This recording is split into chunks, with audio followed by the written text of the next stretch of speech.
ಬರುವ ಏಪ್ರಿಲ್ 25ಕ್ಕೆ ರಾಜ್ಯ ಕಮಲ ಸಮಿತಿ ದೇವಪ್ರಸಾದ್ ಶೆಟ್ಟಿ ಅವರ ನೇತೃತ್ವದಲ್ಲಿ ರಾಜ್ಯ ಕಮಲ ಸಮಿತಿಯವರು 25ಕ್ಕೆ ಇಲ್ಲಿ ಕಮಲ ಅಂತೇಳಿ ಡೇಟ್ ಕೊಟ್ಟಿದ್ದಾರೆ. ಅವರು ಡೇಟ್ ಕೊಡಬೇಕು. ಅವರು ಅನುಮೋದನೆ ಕೊಟ್ಟ ಮೇಲೆ ನಾವು ಇಲ್ಲಿ ಕಮಲಕ್ಕೆ ಡೇಟ್ ಫಿಕ್ಸ್ ಮಾಡ್ತೀವಿ. ಹಾಗಾಗಿ ಇವತ್ತು ಮುಹೂರ್ತ ಅಂತ ಫಿಕ್ಸ್ ಮಾಡಿದ್ವಿ. ನಿನ್ನೆ ರಾತ್ರಿ ವಿನಯ್ ಕುಮಾರ್ ಸೋರಕಿಯವರು ಒಂದು ಪೋಸ್ಟರ್ನ ಬಿಡುಗಡೆ ಮಾಡ್ತಾರೆ, ಕಳಿಸಿ ನಾಡ್ದು 4ನೇ ತಾರೀಕಿಗೆ ಇಲ್ಲಿ ಗುದ್ದಲಿ ಪೂಜೆ ಮತ್ತು ಶಂಕುಸ್ಥಾಪನೆ ಅಂತೇಳಿ ಅವರು ಇದು ಮಾಡ್ತಾರೆ. ನಾವು ಇವತ್ತೇ ಯಾಕೆ ಮಾಡಿದ್ವಿ ಅಂತ ಅವ್ರಿಗೆ ಹೇಳಿದೆ, ನಾನು ಪರಿಪರಿಯಾಗಿ ಹೇಳಿದೆ, ಮುಹೂರ್ತ ಬ್ರಾಹ್ಮಣರು ಕೊಟ್ಟಂತ ಮುಹೂರ್ತ ನೋಡ್ಕೊಂಡೆ ನಾವು ಭೂಮಿ ಪೂಜೆ ಮಾಡಬೇಕಾಗ್ತದೆ. ಭಾಳ ದೊಡ್ಡ ಕೆಲಸ, ಸುಮಾರು 2 ಕೋಟಿ ರೂಪಾಯಿ ಖರ್ಚಾಗುವಂಥದ್ದು. ಈಗಲೇ 60 ಲಕ್ಷ ರೂಪಾಯಿ ನಾವು ನಮ್ಮ ಸ್ನೇಹಿತರು ಸೇರಿ ಖರ್ಚು ಮಾಡಿದ್ವಿ. ಹಾಗಾಗಿ ಇನ್ನು ಸಮಯ ಇಲ್ಲ ಅಂತ ಹೇಳಿದೆ. ಆಮೇಲೆ ನೀವು ಹೇಳಿದ್ದು ಮೊನ್ನೆ ಒಂದು 3 ಅಂಗನವಾಡಿ ಕೇಂದ್ರ ಇತ್ತು. ಮೇಡಮ್ ಅವರೇ ಹೇಳಿದ್ದಾರೆ, ಶಾಸಕರನ್ನ ಹೋಗಿ ಅವ್ರ ಕಡೆಯಿಂದ ಗುದ್ದಲಿ ಪೂಜೆ ಮಾಡಿ ಇನಾಗ್ರೇಷನ್ ಮಾಡಿಸಿ ಅಂತ ಹೇಳಿದ್ದಾರೆ. ಮೊದಲನೇ ರಾತ್ರಿ ಫೋನ್ ಮಾಡಿ ಅವರು ಅಧಿಕಾರಿಗಳು ಬರ್ತಾರೆ, ಮೇಡಮ್ ಬೇಡ ಅಂತ ಹೇಳಿದ್ರು ಅಂತ. ಅವತ್ತು ಊರು ತುಂಬ ಪೋಸ್ಟರ್ ಹಾಕಿದ್ದಾರೆ. 1 ತಿಂಗಳ ಮುಂಚೆ ಇಲ್ಲಿ ಅಂಜಾರಲ್ಲಿ ಒಂದು ಕಾರ್ಮಿಕ ಭವನ, 5 ಕೋಟಿ ರೂಪಾಯಿ ವೆಚ್ಚದ ಕಾರ್ಮಿಕ ಭವನ, ಅಲ್ಲಿ ನಾನು ಸಂತೋಷ್ ಲಾಡ್ ಅವರಿಗೆ ಹೋಗಿ ಹೇಳ್ತೇನೆ, ಅಣ್ಣ ನೀವೊಂದು ಸ್ವಲ್ಪ ಬರಬೇಕು. ನನ್ನ ಹಳೆಯ ಸ್ನೇಹಿತರು ಬಳ್ಳಾರಿಯಲ್ಲಿದ್ದಾಗ ನನ್ನ ಸ್ನೇಹಿತರವರು, ಅವರಿಗೆ ನಾನು ಹೇಳಿದೆ, ಈ ಥರ ನೀವು ಬರಬೇಕು, ಗುದ್ದಲಿ ಪೂಜೆ ಬರಬೇಕು, ನೀವು ಇಲ್ಲ ನೀವು ಮಾಡಿ ಗುದ್ದಲಿ ಪೂಜೆ ಬರೋದಿಲ್ಲ, ನಾನು ಇನಾಗ್ರೇಷನ್ಗೆ ಬರ್ತೀನಿ ಅಂತ ಮಾತನ್ನು ಹೇಳ್ತಾರೆ. ಹಾಗಾಗಿ ರೆಡಿ ಆಗುವಾಗ ಮೊದಲನೇ ರಾತ್ರಿ ಮೇಡಮ್ ಫೋನ್ ಮಾಡಿ ಹೇಳ್ತಾರೆ, ಲಕ್ಷ್ಮೀ ಹೆಬ್ಬಾಳ್ಕರ್ ಅವ್ರು ಫೋನ್ ಮಾಡಿ ಹೇಳ್ತಾರೆ, ಇಲ್ಲ ನೀವು ಅದನ್ನು ಮುಂದೆ ಹಾಕಿ ಅಣ್ಣ, ಇಷ್ಟವರೆಗೆ ಅದು ಇದಾಗಿಲ್ಲ ಹಾಗೆ ಅಂತ ಹೇಳ್ತಾರೆ. ಈಗ ಪದೇ ಮತ್ತೆ ಮೊನ್ನೆ ರಾತ್ರಿ ಫೋನ್ ಮಾಡಿದ್ರು, ಫೋನ್ ಮಾಡಿ DC ಅವ್ರು ಫೋನ್ ಮಾಡಿ ಹೇಳಿದ್ರು, ನಾನು ಮೇಡಮ್ ಈ ಥರ ಅದು ಮುಹೂರ್ತ ಮಾಡಿ ಆ ಮುಹೂರ್ತದಲ್ಲೇ ಇದು ಕೆಲಸ ಆಗಬೇಕು. ನಾವೆಲ್ಲ ಹಿಂದೂ ಸಂಸ್ಕೃತಿಯನ್ನು ನಂಬಿಕೊಂಡು ಬಂದಿರತಕ್ಕಂಥ ಜನ, ಹಾಗೆ ಮುಹೂರ್ತದಲ್ಲೇ ಮಾಡ್ತಕ್ಕಂಥ ವ್ಯವಸ್ಥೆ ಅದು ಆಗಿದೆ. ಆಮೇಲೆ ಅನಂತರದಲ್ಲಿ ಈ ಕಮಲ ಉದ್ಘಾಟನೆಗೆ ಇವ್ರನ್ನೆಲ್ಲ ನಾವು ಕರಿತೀವಿ. ಆಮೇಲೆ 6.5 ಎಕರೆ ಇದನ್ನು ನಾವು DC ಗೆ ಏನು ಹೇಳ್ತೀವಿ, ಒಂದು ಕಮಲ ಮಾಡಬೇಕಂತ ಆಸೆ ಇದೆ ಮೇಡಮ್, ಪಾಪ ಒಳ್ಳೆ ಹೆಲ್ಪ್ ಅಧಿಕಾರಿಗಳೆಲ್ಲ ಸಹಾಯ ಮಾಡಿದ್ದಾರೆ, ನಮಗೆ ಎಲ್ಲ ಅಧಿಕಾರಿಗಳು ಸಹಾಯ ಮಾಡಿದ್ದಾರೆ. ಅವರು ಭಾಳ ಖುಷಿಯಿಂದ ಕೊಟ್ಟು ಇಲ್ಲಿ 6.5 ಎಕರೆ ಜಾಗ ಇದೆ, ಕುಮ್ಕಿ ಭೂಮಿ ಇದೆ, ಅಲ್ಲಿ ಮಾಡ್ಕೊಂಡಿದ್ದ 6 ಎಕರೆ 30 ಸೆಂಟ್ ಜಾಗನ ಇಲ್ಲಿ ಕೊಟ್ಟಿದ್ದಾರೆ. ಅವರು ಕೊಟ್ಟು ಇವತ್ತು ಭೂಮಿ ಪೂಜೆ ಮಾಡ್ಬೇಕಂತ ಹೇಳಿ ನಿನ್ನೆ ಏಕಾಏಕಿ ರಾತ್ರಿ ನಿನ್ನೆ ಒಂದು ಪೋಸ್ಟರ್ ಬಿಡುಗಡೆ ಮಾಡ್ತಾರೆ. ನೀವು ನೋಡಿರ್ಬೋದು ಉದ್ದ. ನಾವು ಅಲ್ಲಿ ವಿನಯ್ ಕುಮಾರ್ ಸೋರಕಿ ಅವ್ರು ಬ್ಯಾನರ್ ಹಾಕಿದ್ವಿ, ಲಕ್ಷ್ಮೀ ಹೆಬ್ಬಾಳ್ಕರ್ ಬ್ಯಾನರ್ ಹಾಕಿದ್ವಿ, ಮಂಜುನಾಥ್ ಭಂಡಾರಿ ಬ್ಯಾನರ್ ಹಾಕಿದ್ವಿ, ಗಪೂರ್ ಅವರು ಬ್ಯಾನರ್ ಹಾಕಿದ್ವಿ. ಅನಂತರದಲ್ಲಿ ಮಂಜುನಾಥ್ ಪೂಜಾರಿ ಅವರು, ನಮ್ಮ ನಾರಾಯಣ ಗುರು ಅಭಿವೃದ್ಧಿ ನಿಗಮದ ಅಧ್ಯಕ್ಷರು, ಅವರು ಬ್ಯಾನರ್ ಹಾಕಿದ್ವಿ. ಹಾಗೆ ಕಮಲ ಅನ್ನೋಂಥದ್ದು ಅದೊಂದು ಉತ್ಸವದ ರೀತಿಯಲ್ಲಿ ಪಕ್ಷಾತೀತವಾಗಿ ಜಾತ್ಯತೀತವಾಗಿ ನಡೀತಕ್ಕಂಥ ವ್ಯವಸ್ಥೆ ಎಲ್ಲ ಕಡೆ. ಅಲ್ಲಿ ಈಗ ನರಂಗಾನದಲ್ಲಿ ಈಗ ಇಟ್ಟಿ ಖಾದರ್ ಅವರು ಅಲ್ಲಿ ಅಧ್ಯಕ್ಷರು, ಮೊದಲು ಸಂಜೀವ ಮಠಂದೂರು ಪುತ್ತೂರಲ್ಲಿ ಅಧ್ಯಕ್ಷರಾಗಿದ್ದರು. ಈಗ ಸನ್ಮಾನ್ಯ ಅಶೋಕ್ ಕುಮಾರ್ ರೈ ಅವರು ಈಗ ಅಧ್ಯಕ್ಷರು. ಮೊದಲು ಗೋಪಾಲ್ ಭಂಡಾರಿ ಅವರು ಕಾರ್ಕಳದಲ್ಲಿ ಕಮಲ ಪ್ರಾರಂಭ ಮಾಡ್ತಾರೆ. ಅವರು ಹೋದ ನಂತರ ಈಗ ಸುನಿಲ್ ಕುಮಾರ್ ಅವರು ಅದರ ಅಧ್ಯಕ್ಷರು. ಅಭಯ್ ಚಂದ್ರ ಜೈನ್ ಅವರು ತುಂಬ ಕಷ್ಟಪಟ್ಟು ಮೂಡುಬಿದಿರೆ ಕಂಬಳವನ್ನು ಅವರು ಪ್ರಾರಂಭ ಮಾಡ್ತಾರೆ. ಈಗ ಮೊನ್ನೆ ನೀವು ನೋಡಿ, ನೀವೆಲ್ಲ ಹೋಗಿದ್ದೀರಿ ಅಲ್ಲಿಗೆ, ನಮ್ಮ ಉಮಾನಾಥ್ ಕೋಟೆಯನ್ನು ಅವರ ಅಧ್ಯಕ್ಷರು. ಇದು ಪರಂಪರೆ ಎಲ್ಲರೂ ಸೇರ್ಕೊಂಡು. ಆದರೆ ಇದು ಯಾಕೆ ಈ ಥರ ರಾಜಕೀಯ ಬರೋದು ಗೊತ್ತಾಗ್ತಿಲ್ಲ. ಕಾಪು ಕ್ಷೇತ್ರ ಅಂತಲ್ಲ, ಇದು 2 ಜಿಲ್ಲೆಯಲ್ಲಿ ಕೂಡ ಪ್ರತಿ ಕಡೆ ತುಂಬ ರಾಜಕೀಯ ಆಗ್ತದೆ. ಯಾವುದು 1 ರೂಪಾಯಿ ಅನುದಾನ ಬರ್ತಾ ಇಲ್ಲ. ಭಾಳ ದುಃಖದಿಂದ ಹೇಳ್ತಿದ್ದೀನಿ. ಬಹುಶಃ ನಾವೆಲ್ಲ ರಾಂಗ್ ಟೈಮಲ್ಲಿ MLA ಆಗಿದೆ ಅಂತ ಅನಿಸ್ತದೆ. ಸರ್ಕಾರ ಇಲ್ಲ ಅಂದಾಗ ಇಷ್ಟು ಹಿಂಸೆ ಆಗುತ್ತೆ ನನಗೆ ಗೊತ್ತಿಲ್ಲ. ನಾವು ಒಂದು ಜನಸೇವೆ ಮಾಡಬೇಕು ಅನ್ನುವಂಥ ನಿಟ್ಟಿನಲ್ಲಿ ಒಂದು ಒಳ್ಳೆ ಹೆಸರು ಕೂರಿಸ್ಕೊಳ್ಬೇಕು ಅಂತೇಳಿ ನಾವು ರಾಜಕೀಯ ಬಂದಿರತಕ್ಕಂಥದ್ದು. ಆದರೆ ಇದು ಎಷ್ಟೊಂದು ಸಹಿಸ್ಕೊಳ್ಳೋಣ ಸರ್. ಈಗ ಜಿಲ್ಲಾಡಳಿತದ ಜೊತೆ ಡಿಸ್ಕಸ್ ಮಾಡಿ ನೀವು ಡೇಟ್ ಫಿಕ್ಸ್ ಮಾಡಿದಲ್ವ? ಮೊನ್ನೆ ಇಲ್ಲಿಂದಲೇ DC ಫೋನ್ ಮಾಡಿದ್ದೇನೆ, ADC ಫೋನ್ ಮಾಡಿದ್ದೇನೆ. 28ಕ್ಕೆ ನೀವು ಬರಬೇಕು, ಖುಷಿಯಿಂದ ಒಪ್ಕೊಂಡಿದ್ದಾರೆ. ಆನಂತರ ಅವ್ರ ಮೇಲೆ ಒತ್ತಡ ಬಂತು. ಅವರು ಹೇಳ್ತಾರೆ ನಮಗೆ ಒತ್ತಡ ಇದೆ ಅಂತ ಹೇಳ್ತಾರೆ. ಇವನ್ ಎಲ್ಲಿವರೆಗೆ ಅಂತ ಹೇಳಿ ಉಸ್ತುವಾರಿ ಸಚಿವರು ಕೂಡ ಹೇಳ್ತಾರೆ, ನಮಗೆ ಒತ್ತಡ ಇದೆ ಸರ್, ನಾವೇನು ಮಾಡೋಣ. ಯಾರು ಒತ್ತಡ ಅಂತ ಹೇಳಿಲ್ಲ, ಸೊರಕೆ ಅವ್ರ ಒತ್ತಡ. ಕ್ರೆಡಿಟ್ಗಾಗಿ ಹೊರಟು, ಕ್ರೆಡಿಟ್ ಸಿಗ್ಲಿ ಅಂತ ಹೊರಟು. ಅದು ಏನಕ್ಕೆ ಅಂತ ಗೊತ್ತಿಲ್ಲ. ಅದು ನಾನು ಶಾಸಕನಾಗಿದ್ದಾಗ ಅದು ಮಾಡಬೇಕು ಅಂತ ಆಸೆ ಇದೆ ನನಗೆ. ಆಯ್ತು, ಇದು ಬರಲಿ, ಮಾಡಲಿ, ಅವರೇ ಅಧ್ಯಕ್ಷರಾಗ್ತಾರೆ. ನಾವು ಮೊನ್ನೆ ಮೀಟಿಂಗ್ ಆಯ್ತು ಪೂರ್ವಭಾವಿ. ಸರ್ಕಾರಿ ಭೂಮಿ ಆಗಿರೋದ್ರಿಂದ ಮುಂದುವರಿಸಿಕೊಂಡು ಹೋಗ್ಲಿಕ್ಕೆ ಆಗ್ತದೆ ಅಥವಾ ಸರ್ಕಾರದ ಭಾಗವೇ ಇಲ್ಲ ಯಾವುದಿಲ್ಲ. ಯಾವುದು ಸರ್ಕಾರದ ಯಾವುದು ನೋಡಿ, ಅವರು ನಮಗೆ ಎಲ್ಲ ಕಮಲ ಸಮಿತಿಗೆ ಅಂತಾನೆ ಕೊಟ್ಟಿರ್ತಕ್ಕಂಥ ಎಲ್ಲೂ ಸರ್ಕಾರ. ಆಮೇಲೆ ಏನು 1 ರೂಪಾಯಿ ಕೊಡ್ಲಿಕ್ಕೆ ಆಗುದಿಲ್ಲ. ಅವ್ರು ಕೊಡ್ತಾರ 2 ಕೋಟಿ ರೂಪಾಯಿ ಖರ್ಚು ಮಾಡಿ ಆಗ್ತದೆ? ಆಗುದಿಲ್ಲ. 1 ರೂಪಾಯಿ ಕೊಡ್ಲಿಕ್ಕೆ ಆಗುದಿಲ್ಲ. ಬೇಡ, ಒಂದು 5 ಲಕ್ಷ ರೂಪಾಯಿ ಕೊಡ್ಲಿಕ್ಕೆ ಆಗ್ತಿಲ್ಲ ಅವ್ರ ಕಡೆ. ಯೋಜನಾ ಕ್ರೀಡಾ ಇಲಾಖೆಯ ಭೂಮಿ ಅಂತ ಇದೆ, ಹಾಗಾಗಿ ಹೌದು. ಈಗ ಅಲ್ಲಿ ಪ್ರತಿಯೊಂದು ಕಡೆ ನಾನು ನಿಮ್ಗೆ ಹೇಳಿದ್ನಲ್ಲ, ನರಂಗಾನದಲ್ಲಿ ಅಲ್ಲಿ ಯೋಜನಾ ಕ್ರೀಡಾ ಇಲಾಖೆ, ಮೂಡುಬಿದಿರೆ ಯೋಜನಾ ಕ್ರೀಡಾ ಇಲಾಖೆ, ಕಾರ್ಕಳದಲ್ಲಿ ಅದು ಯೋಜನೆ ಮತ್ತು ಕ್ರೀಡಾ ಇಲಾಖೆ ಅದನ್ನೆಲ್ಲ ನೋಡಿನೇ ಅವ್ರು ನಮಗೆ ಕೊಟ್ಟಿರುವಂತ ನನಗೂ ಐಡಿಯಾ ಇಲ್ಲ. ಇಲ್ಲಿ ಲೋಕಲ್ ಅವ್ರು ಏನು ಮಾಡಿ ಒಂದು ಕಮಲ ಮಾಡಬೇಕು ನನ್ನ ಹತ್ರ ಬರ್ತಾರೆ. ಆಗ ನಾನು ನನಗೆ ಅಷ್ಟು ಐಡಿಯಾ ಇಲ್ಲ, ನೀವು ಇಲ್ಲಿ ಎಲ್ಲಾದ್ರೂ ಲೋಕಲ್ ಇದು ಕೊಡಿ ಅಂದಾಗ ಆಗ ಇಲ್ಲಿ ಭೂಮಿಯನ್ನು ತೋರಿಸ್ಕೊಡ್ತಾರೆ. ಯೋಜನೆ ಕ್ರೀಡಾ ಇಲಾಖೆ ಇದನ್ನು ಮೂವ್ ಮಾಡಿರ್ತಕ್ಕಂಥದ್ದು. ಆದ್ರೆ ಅಧ್ಯಕ್ಷ ಯಾರು ಅಂತೇಳಿ ಶಾಸಕ. ಅನುದಾನ ಮೀಸಲು ಮಾಡಿದ್ರ ಎಷ್ಟು? ಇಲ್ಲ ಇಲ್ಲ ಇಲ್ಲ ಈಗ ಸಚಿವರಿಗೆ ಸರ್ಕಾರ ಕೊಟ್ಟು ಈ ಕರಾವಳಿಗೆ ಅನುದಾನ ಬೇಡ, ಬಟ್ ಇದು ಈ ತರ ರಾಜಕೀಯ ಬೇಕು ಅನ್ನೋದು ಅನಿಸ್ತಾ ಉಂಟು. ಯಾಕಂದ್ರೆ ಕರಾವಳಿಗೆ ಅನುದಾನ ಬರ್ತಾ ಇಲ್ಲ ಒಂದ್ ಕಡೆ. ಅಲ್ಲ, ₹1 ಇಲ್ಲ. We are targeted. ಆಕ್ಚುಲಿ ಕರಾವಳಿ ಶಾಸಕರಲ್ಲಿ ವಿ ಆರ್ ಟಾರ್ಗೆಟೆಡ್ ಅಂತ ನಾನು ಸಾಧಿಸ್ತಾ. ಒಂದು ರೋಡ್ ಮಳ್ಳಿ ಆಗ್ತಿಲ್ಲ. ನಾವು ಇದನ್ನ ನೀವೆಲ್ಲ ಅಧಿವೇಶನದಲ್ಲಿ ನಾವೆಲ್ಲ ಮಾತಾಡೋದು ನೋಡಿದ್ವಿ. ನಾನು ಬೇರೆ ಯಾವುದೇ ರಾಜಕೀಯ ಮಾತಾಡ್ಲಿಕ್ಕೆ ಹೋಗಿಲ್ಲ. ಅಭಿವೃದ್ಧಿ ವಿಚಾರ ಬಂದು ನಾನು ಧ್ವನಿ ಎತ್ತ ಕೆಲಸ ಮಾಡಿದ್ದೇನೆ. ಯಾಕಂದ್ರೆ ನನಗೆ ಪ್ರಜೆಗಳೇ ಪ್ರಭುಗಳೆನ್ನುವ ರೀತಿಯಲ್ಲಿ ಇವತ್ತು ನಾವು ಜನತೆಗೆ we are answerable to the public ಅಲ್ಲ.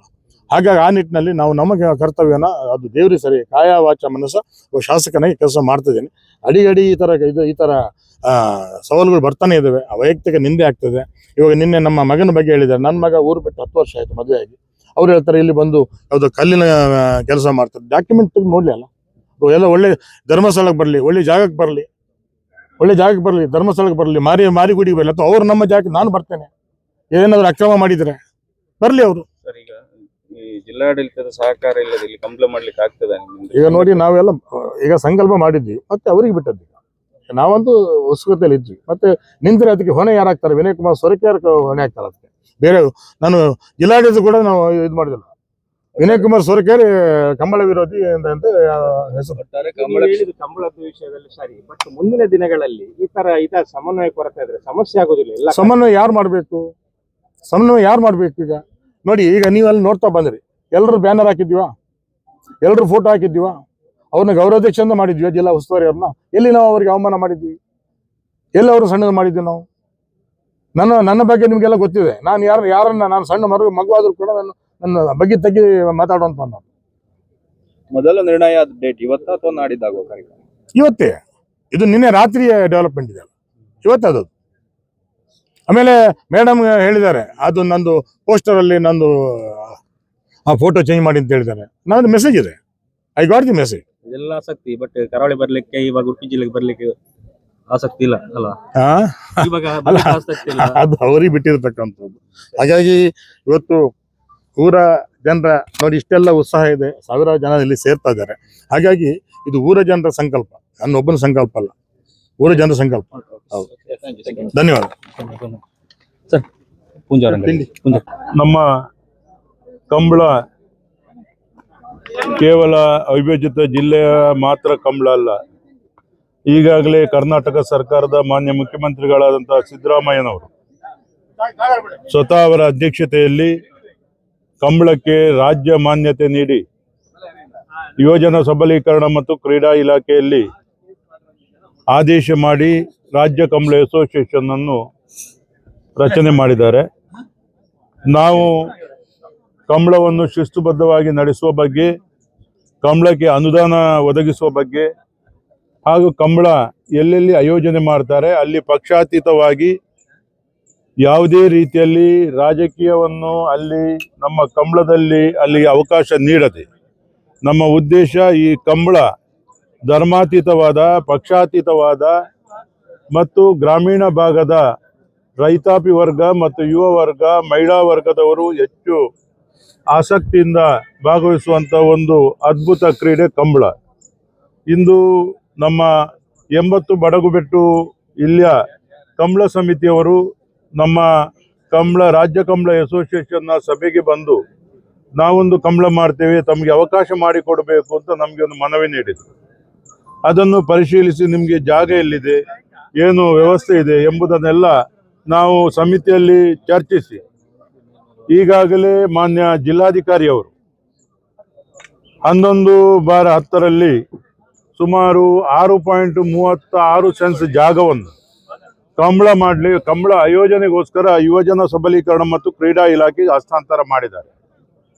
ನಮ್ಮ ಕಂಬಳದ ಶಿಷ್ಟಾಚಾರದ ಪ್ರಕಾರ ಏನು ಸರ್ಕಾರದ ಕಂಬಳ ನಡೀತಾ ಇದೆ, ಅದು ಮಿಯಾರ್ ಕಂಬಳ ಸುನಿಲ್ ಕುಮಾರ್ ರವರು ಅಲ್ಲಿಯ ಶಾಸಕರು ಅವರ ಅಧ್ಯಕ್ಷತೆಯಲ್ಲಿ, ಮೂಡುಬಿದಿರೆ ಕಂಬಳ ಅಲ್ಲಿಯ ಶಾಸಕರಾದಂಥ ಉಮಾನಾಥ್ ಕೋಟ್ಯಾನ್ ಅವರ ಅಧ್ಯಕ್ಷತೆಯಲ್ಲಿ, ನರಿಂಗಾಣ ಕಂಬಳ ಅಲ್ಲೇ ಶಾಸಕರಾದಂಥ UT ಖಾದರ್ ಅವರ ಅಧ್ಯಕ್ಷತೆಯಲ್ಲಿ ಯಾರು ಸರ್ಕಾರಿ ಜಾಗದಲ್ಲಿ ಕಂಬಳ ಮಾಡುವಾಗ ಯಾರು ಆ ಕ್ಷೇತ್ರದ ಶಾಸಕರಾಗಿರ್ತಾರೆ ಅವರು ಆ ಕಂಬಳದ ಅಧ್ಯಕ್ಷರಾಗಿರುವಂಥದ್ದು ಶಿಷ್ಟಾಚಾರ.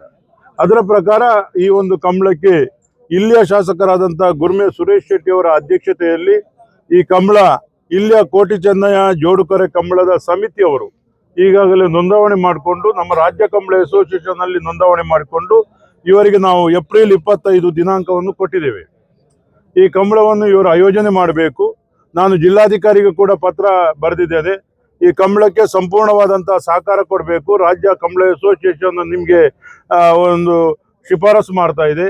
ನಮ್ಮ ಕಂಬಳದ ವತಿಯಿಂದ ಇವರಿಗೆ ಸರ್ಕಾರದ ಅನುದಾನ, ಕ್ರೀಡಾ ಇಲಾಖೆ ಅನುದಾನ, ಪ್ರವಾಸೋದ್ಯಮ ಇಲಾಖೆ ಅನುದಾನವನ್ನು ಕೂಡ ಈ ಕಂಬಳಕ್ಕೆ ನಾವು ಕ್ರೋಢೀಕರಿಸ್ತೇವೆ.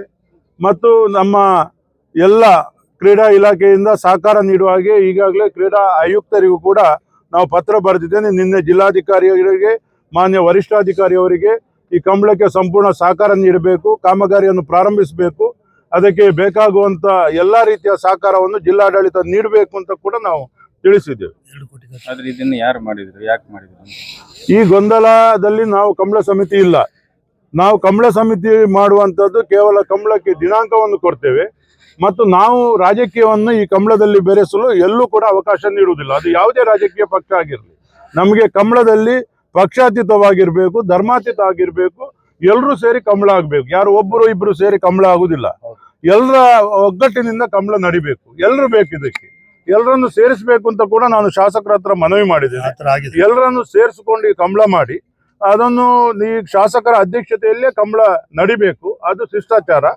ಏನು ಇದು ಗೊಂದಲ ಇದೆ, ಅದು ಮುಂದಿನ ದಿನದಲ್ಲಿ ನಾವೆಲ್ಲ ಕೂತು ಪರಿಹಾರ ಮಾಡ್ತೇವೆ. ಕಂಬಳ ಇಲ್ಲಿ ಹಾಗೆ ಆಗ್ತದೆ. ಕಂಬಳ ಮುಂದೆ ಒಳ್ಳೆಯ ರೀತಿಯಲ್ಲಿ ವಿಜೃಂಭಣೆಯಿಂದ ಉಡುಪಿ ಕಂಬಳ ಅಂತ ಹೆಸರಿಟ್ಟಿದ್ದಾರೆ, ಅದು ಆಗ್ತದೆ.